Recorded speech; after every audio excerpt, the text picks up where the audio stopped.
दोस्तों, welcome to my channel study with Anu ma'am. हम लोग भारत की पहाड़ियों के बारे में देखेंगे मैप के द्वारा। हिमालय का विस्तार जो है नंगा पर्वत से लेकर नामचा वर्मा तक है। नामचा वर्मा जो है कि भारत के अरुणाचल प्रदेश और तिब्बत में इसका विस्तार है। नंगा पर्वत जो है जम्मू कश्मीर में स्थित है। भारत के सबसे प्राचीन पर्वत अरावली पर्वत जो कि गुजरात से लेकर गुजरात, राजस्थान और हरियाणा के कुछ भाग तक इसका विस्तार है। सेकंड, विंध्याचल की पहाड़ी। विंध्याचल की पहाड़ी का विस्तार जो है मध्य प्रदेश, उत्तर प्रदेश और झारखंड में है। मध्य प्रदेश में से भानेर की पहाड़ी मध्य प्रदेश और उत्तर प्रदेश की सीमा पर जो स्थित है, इसको कैमूर की पहाड़ी, और विंध्याचल की पहाड़ी झारखंड के भाग को पारसनाथ की पहाड़ी के नाम से जाना जाता है। सेकंड है सतपुड़ा पहाड़ी। सतपुड़ा पहाड़ी का विस्तार जो है कि मध्य प्रदेश, छत्तीसगढ़ और गुजरात तक इसका विस्तार है।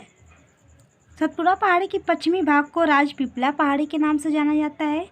सतपुड़ा पहाड़ी का वो भाग जो मध्य प्रदेश में उसे महादेव पहाड़ी के नाम से जाना जाता है। सतपुड़ा पहाड़ी का वह भाग जो छत्तीसगढ़ में स्थित है उसे मैकाल पहाड़ी के नाम से जाना जाता है। सतपुड़ा पहाड़ी की सबसे ऊंची चोटी है धूपगढ़।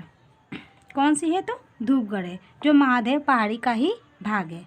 इससे क्वेश्चन ये बनता है कि सतपुड़ा पहाड़ी जो है किन दो नदियों के बीच में स्थित है? तो सतपुड़ा पहाड़ी जो है नर्मदा नदी और ताप्ती नदियों के बीच में स्थित है। नर्मदा नदी प्रवाहित होती है और दक्षिण में ताप्ती नदी प्रवाहित होते हैं। आइए हम लोग देखते हैं दक्षिण भारत के पर्वत। महाराष्ट्र में अजंता पर्वत जो है कि मुख्य रूप से महाराष्ट्र में ही इसका विस्तार है। ये ऐसा पर्वत है जो केवल महाराष्ट्र में ही इसका विस्तार है। अजंता में प्रमुख गुफाएं पाए जाते हैं जो गुप्तकालीन चित्रकला के लिए विश्व प्रसिद्ध है। बालाघाट की पहाड़ी जो है महाराष्ट्र के नासिक से लेकर कर्नाटक तक इसका विस्तार है। ठीक है। भारत के तटवर्ती पहाड़ी जो हैं उनको दो भाग में डिवाइड किया गया है। भारत के पश्चिमी घाट में स्थित जितनी भी पहाड़ी उसे पश्चिमी घाट और सह्याद्री पहाड़ी के नाम से जाना जाता है। भारत के पूर्व में स्थित जितनी पहाड़ी है उसे पूर्वी घाट के नाम से जाना जाता है। ठीक है।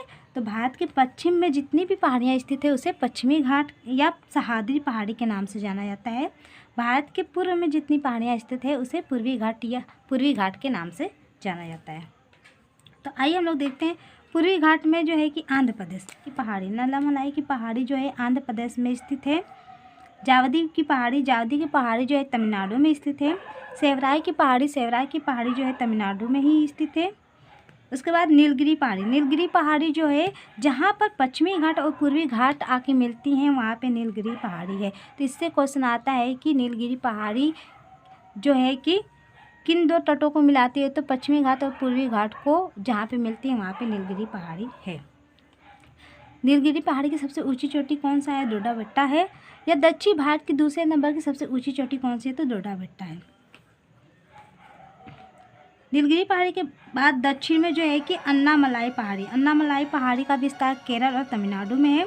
अन्नामलाई की सबसे ऊंची चोटी अनामुदी है जो दक्षिण भारत की सबसे ऊंची चोटी है। तो दक्षिण भारत की सबसे ऊंची चोटी कौन सी है? तो अनामुदी है। और दक्षिण भारत की दूसरे नंबर की सबसे ऊंची चोटी कौन सा है? तो डोडा बेट्टा है, जो नीलगिरी पहाड़ी की सबसे ऊंची चोटी है। अनामुदी जो अन्नामलाई की पहाड़ी की सबसे ऊंची चोटी है। सबसे दक्षिण में जो है कि कार्डमम की पहाड़ी है। कार्डमम की पहाड़ी जो है इलायची की खेती के लिए प्रसिद्ध है, इसलिए इसे इलायची की पहाड़ी के नाम से भी जाना जाता है। इससे एक और क्वेश्चन पूछता है कि पूर्वी घाट में स्थित सबसे ऊंची चोटी कौन सी है? पूर्वी घाट में स्थित सबसे ऊंची पहाड़ी कौन सी है? तो महेंद्रगिरी पर्वत पूर्वी घाट की सबसे ऊंची चोटी है और पश्चिमी घाट की सबसे ऊंची चोटी अनामुदी है। ठीक है। पूर्वी घाट की सबसे ऊंची चोटी कौन सा है? महेंद्रगिरी है और पश्चिमी घाट की सबसे ऊंची चोटी अनामुदी है। दक्षिण भारत की सबसे ऊंची चोटी भी अनामुदी है। दक्षिण भारत की दूसरे नंबर की सबसे ऊंची चोटी कौन सा है? डोडा बेट्टा है, जो नीलगिरी पहाड़ी की भी सबसे ऊंची चोटी है। ठीक। टोडा जनजाति जो है किस पहाड़ी पे पाया जाता है? तो टोडा जनजाति नीलगिरी पहाड़ी पे ही स्थित है। ठीक है। टोडा जनजाति नीलगिरी पहाड़ी पे ही निवास करते हैं। तो थैंक यू। मेरे चैनल को लाइक एंड सब्सक्राइब और शेयर करिए।